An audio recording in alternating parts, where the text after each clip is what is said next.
வருங்கால அரசு அதிகாரிகள் அனைவரையும் கனோகான் சேனல் அன்புடன் வரவேற்கிறது. இந்த வீடியோவில் மௌரியர் காலத்தில் இருக்கிற இலக்கிய படைப்புகளை யார் யார் எழுதுனாங்கன்றத எப்படி ஈஸியாக ஷார்ட்கட்டில் ஞாபகம் வச்சுலான்னு பார்க்கலாம். இந்த பாக்ஸ் 12ஆம் வகுப்பு எத்திக்ஸ் புக்கு இருக்குது இல்லைங்களா, அந்த எத்திக்ஸ் புக்கில் 90வது பக்கத்தில் இருக்குது. நோட்ஸ் ரெஃபர் பண்ணுறவங்க அந்த பேஜ் நம்பர் பார்த்து ரெஃபர் பண்ணிக்கோங்க. முதல்ல கௌடில்யர் என்ன எழுதியிருப்பாருன்னா அர்த்த சாஸ்திரம். இது எப்படி ஞாபகம் வச்சுக்கலாம்னா, கௌடில்யர்னா கவு ஞாபகம் வச்சுங்க. கவு நம்மளுக்கு அர்த்தமுள்ள ஒரு தெய்வம், அதாவது உயிருள்ள கடவுளாக மதிக்கிறோம் இல்லைங்களா, அது அர்த்தமுள்ள கடவுளாக மதிக்கிறோம். அதை வச்சு கௌடில்யர்னா அர்த்த சாஸ்திரம் அப்படின்றத ஞாபகம் வச்சுக்கலாம். அப்படி இல்லைன்னா கௌடில்யர்னு இருக்கு இல்லைங்களா, டெல்லின்னு ஞாபகம் வச்சுங்க. டெல்லின்றது ஒரு அர்த்தத்தோடு தான் நம்ம இந்தியாவோட தலைநகரமாக வச்சுருக்காங்கன்றத ஞாபகம் வச்சுக்கிட்டு கௌடில்யர் என்பவர் அர்த்த சாஸ்திரம் என்னும் நூலை எழுதினார் அப்படின்றத ஞாபகம் வச்சுக்கலாம். கௌடில்யருக்கு இன்னொரு பேரும் இருக்குது, அதுக்கு பேர் சாணக்கியர். சரிங்களா, இதையும் ஞாபகம் வச்சுங்க. ஆப்ஷனில் எப்படி கொடுக்குறாங்களோ அதுக்கேற்ற மாரி ஆன்சர் பண்ணுங்கள். அடுத்து பத்ரபாகு. பத்ரபாகு என்னென்னு எழுதியிருப்பாருன்னா கல்பசூத்திரம் வியாக்கரணம். இது எப்படி ஞாபகம் வச்சுக்கலாம்னா, பத்ரா அப்படின்னா பத்திரமா இருக்கணும். எதனா கல், அவன் கல் எடுத்து போட்டான் கொஞ்சம் பத்திரமா ஏறு அப்படின்ற மாதிரி சொல்லுவோம் இல்லைங்களா. இல்லைன்னா அங்கே கல் கிடக்கு அது கீழே விழுந்துரு போது பத்திரமா ஏறுன்னு சொல்லுவோம் இல்லைங்களா. அதை வச்சு பத்ரபாகு அப்படின்றவர் கல்பசூத்திரம் வியாக்கரணம் அப்படின்ற நூலை எழுதினார் அப்படின்றத ஞாபகம் வச்சுக்கலாம். சரிங்களா, அப்படி இல்லைன்னா இன்னொரு ஷார்ட்கட்டு பத்ரபாகுன்னு இருக்கு இல்லைங்களா, அதில் பத்திரமா இருக்கணும். எப்போனா விழா, அதாவது ஒரு விழா நடத்துகிறோன்னா நம்ம முன்கூட்டியே எல்லா ஏற்பாடும் பண்ணி பத்திரமா வச்சுக்கணும் அப்படின்றத ஞாபகம் வச்சுங்க. எந்த ஒரு அசம்பாவிதமும் நடக்காமல் பத்திரமா இருந்துக்கணுன்றத ஞாபகம் வச்சுக்கிட்டு பத்ரபாகு வியாக்கரணம் அப்படின்றத வச்சுக்கூட இதை ஞாபகம் வச்சுக்கலாம். உங்களுக்கு எப்படி ஈஸியாக இருக்கும் அப்படி ஞாபகம் வச்சுக்கோங்க. அடுத்து வியாதி, அது இலக்கண நூல். சரிங்களா, இது எப்படி ஞாபகம் வச்சுக்கலாம்னா, நம்மளுக்கு ஒரு வியாதி இருக்கும். சரிங்களா, நார்மலாக செய்யுள் உரைநடை இதெல்லாம் ஈஸியாக படிச்சிடும். இதே இலக்கணம் கொஞ்சம் டஃப்பான இது இல்லைங்களா, அதை படிக்கிறது கொஞ்சம் கஷ்டமாக இருக்கும். அது நம்மளுக்கு ஒரு வியாதியாகவே இருக்கும். அதை வச்சு வியாதினா இலக்கண நூல் அப்படின்றத ஞாபகம் வச்சுக்கலாம். அடுத்து பாணினி, அது அஷ்டத்யாயி. இது எப்படி ஞாபகம் வச்சுக்கலாம்னா, பாணினா தண்ணி, இது எல்லாருக்குமே தெரியும். அது அவசியமான ஒரு விஷயம் நம்ம வாழ்நாளில். அதை வச்சு பாணி அவசியம்ன்றத வச்சு அஷ்டத்யாயி அப்படின்றத ஞாபகம் வச்சுக்கலாம். இதை வச்சு பாணினி என்கின்றவர் அஷ்டத்யாயி என்னும் நூலை இயற்றினார் அப்படின்றத ஞாபகம் வச்சுக்கலாம். அடுத்து சுபந்து அப்படின்றது இல்லைங்களா, அது வாசவதத்தா நாட்டிய தாரா. இது நாட்டிய கலை சம்மந்தப்பட்ட நூல். சரிங்களா, இது எப்படி ஞாபகம் வச்சுக்கலாம்னா, சுபந்துன்னு இருக்கு இல்லைங்களா, அது பந்துன்னு ஞாபகம் வச்சுக்கோங்க. பந்துன்றது ஓடி ஆடி விளையாடுவோமா, அதே நாட்டியமும் ஓடி ஆடி ஆடுவாங்க இல்லைங்களா. அதை வச்சு சுபந்து என்கின்றவர் வாசவதத்தா நாட்டிய தாரா என்னும் நூலை இயற்றினார்ன்றத இந்த ஷார்ட்கட் வச்சு ஞாபகம் வச்சுக்கலாம். அடுத்து பிங்களர், அவர் சந்த சூத்திரங்கள் என்னும் நூலை இயற்றியிருப்பார்.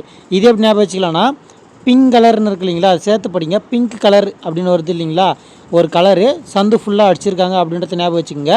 அதை வச்சு பிங்க் கலர் என்கின்றவர் சந்த சூஸ்திரங்கள் என்னும் நூலை இயற்றினார் அப்படின்றத ஞாபகம் வச்சுக்கலாம். அடுத்து வாமனர், அவர் என்ன நூல் எழுதியிருப்பார்னா காவி அலங்கார சூத்திர விருத்தி, இந்த நூலை ஏற்றியிருப்பார்.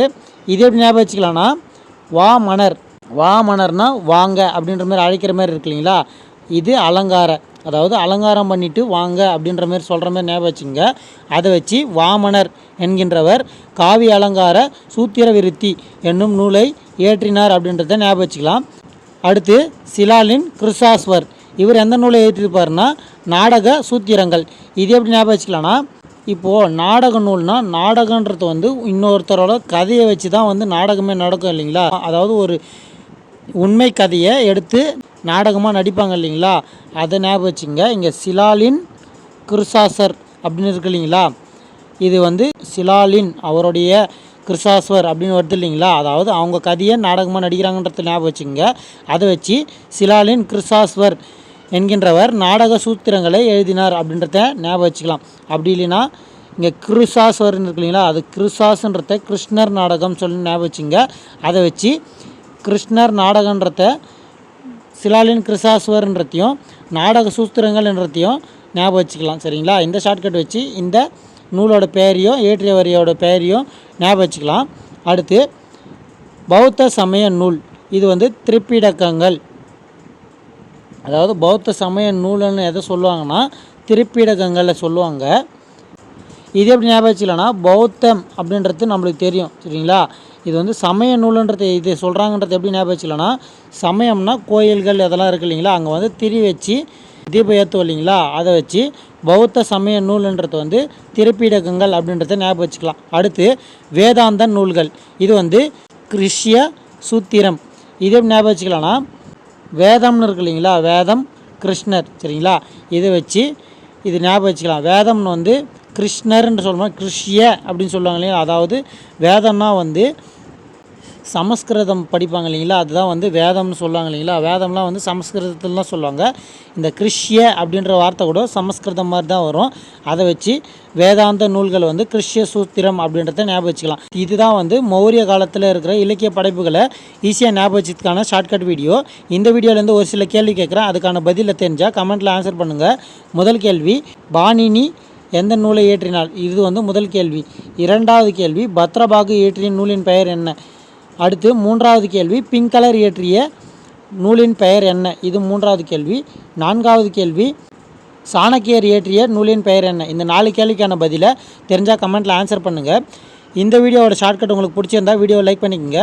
இதுக்கு முன்னாடி இந்த டாபிக் படித்ததுக்கும் ஷார்ட்கட்டுக்கும் அப்புறம் உங்களுக்குள்ளே இருக்கிற வித்தியாசத்தையும் கமெண்ட்டில் சொல்லுங்கள். இந்த வீடியோ உங்களுக்கு எந்த அளவுக்கு யூஸ்ஃபுல்லாக இருக்குன்றதையும் கமெண்ட்டில் சொல்லுங்கள். இந்த வீடியோ பார்த்தீங்கன்னா நிறைய குறைகள் எதனா இருந்துச்சுனாலும் அதையும் கமெண்ட்டில் சொல்லுங்கள். மீண்டும் அடுத்த ஷார்ட்கட் வீடியோவில் சந்திப்போம். இப்படிக்கு கனோ காஞ்சிவா.